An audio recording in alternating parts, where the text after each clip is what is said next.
ഈശോ മിശിഹായ്ക്ക് സ്തുതിയായിരിക്കട്ടെ. ലേവ്യരുടെ പുസ്തകം 25-ാം അധ്യായം 11-12 വാക്യങ്ങളിൽ നാം ഇങ്ങനെ വായിക്കുന്നു: 50-ാം വർഷം നിങ്ങൾക്ക് ജൂബിലി വർഷമായിരിക്കണം, അത് നിങ്ങൾക്ക് വിശുദ്ധമായിരിക്കണം. അതെ, 1976 മാർച്ച് 9 സ്വതന്ത്ര ഇടവകയായി പ്രഖ്യാപിക്കപ്പെട്ട കുന്നേൽ ഇടവക ഇന്ന് ഈ 50 വർഷങ്ങളുടെ നിറവിലാണ്.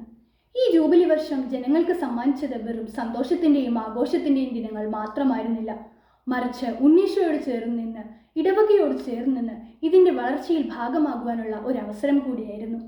ഒരുമിച്ച് ഭക്ഷിക്കുന്ന, ഒരുമിച്ച് പ്രാർത്ഥിക്കുന്ന കുടുംബങ്ങൾ എന്ന് ആഹ്വാനം ചെയ്ത ജൂബിലി വർഷ കുടുംബദിനവും ജൂബിലി തിരുനാളും സ്വന്തം വിശ്വാസത്തെ പോലും പ്രയത്നമാക്കി മാറ്റിയ ബൈബിൾ പകർത്തിയെഴുത്തുമെല്ലാം ഈ ജൂബിലി വർഷത്തിന് പൊൻതിളക്കങ്ങളായി. മുൻ തലമുറയുടെ സ്വപ്നവും പുതുതലമുറയുടെ പ്രതീക്ഷയുമായ കുന്നേൽ ഉണ്ണിമിശിഹായുടെ പുതിയ ദേവാലയം.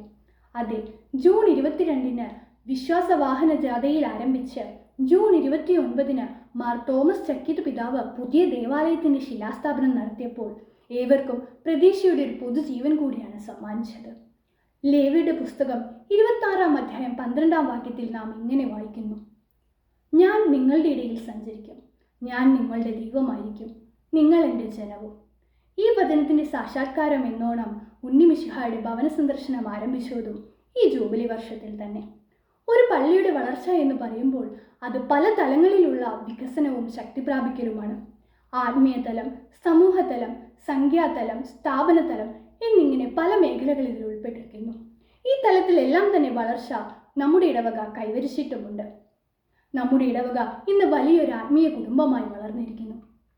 1972 6 യൂണിറ്റുകൾ ഉണ്ടായിരുന്ന ഈ ഇടവകയിൽ ഇന്ന് 9 യൂണിറ്റുകളുണ്ട്. സേവനവും പ്രാർത്ഥനയും മുതൽക്കൂട്ടാക്കി CLC, തിരുബാല സഖ്യം, KCYM, മാതൃസംഘം, വിൻസെൻ്റ് പോൾ തുടങ്ങിയ വിശ്വാസ കൂട്ടായ്മകളും ഈ ഇടവകയിൽ പ്രവർത്തനം അനുഷ്ഠിച്ചു വരുന്നു. ഒരു പള്ളി എന്നത് ഒരു കെട്ടിടം മാത്രമല്ല. ബാഹ്യമായ അലങ്കാരങ്ങളോ ചട്ടക്കൂടുകളോ അതിനാവശ്യമില്ല എന്ന് കുന്നേൽ പള്ളി നമുക്ക് കാട്ടിത്തരുന്നു. അധികാരത്തിൻ്റെയും സ്വാർത്ഥതയുടെയും പേരിൽ യുദ്ധങ്ങൾ പൊട്ടിപ്പുറപ്പെടുന്ന ഈ കാലഘട്ടത്തിലും പല കേരള സ്റ്റോറികളും സോഷ്യൽ മീഡിയ അടക്കി വാഴുന്ന ഈ അവസരത്തിലും നാനാദേശത്തു നിന്നും ജാതി മതഭേദമന്യേ ലക്ഷക്കണക്കിന് ആളുകൾ ഇവിടെ എത്തുന്നുണ്ടെങ്കിൽ അതുതന്നെയാണ് കുന്നേൽ പള്ളിയുടെ ഏറ്റവും വലിയ വളർച്ച. നമ്മുടെ പൂർവികർ ഒരു വിശ്വാസത്തിൻ്റെ വിത്ത് വിതച്ചു, അത് വളർന്ന് ഇന്ന് വലിയ വൃക്ഷമായിരിക്കുന്നു. ആ വൃക്ഷം കൂടുതൽ ഫലം നൽകാൻ, കൂടുതൽ പേർക്ക് തണൽ നൽകാൻ നമുക്ക് പരിശ്രമിക്കാം.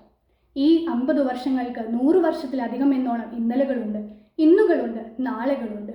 ഇതിലെല്ലാം നമുക്കും ഭാഗമാകാൻ സാധിക്കട്ടെ എന്ന് ആശംസിച്ചുകൊണ്ട് ഞാൻ നിർത്തുന്നു. ഏവർക്കും ഈശോയുടെ സമാധാനം. നന്ദി, നമസ്കാരം.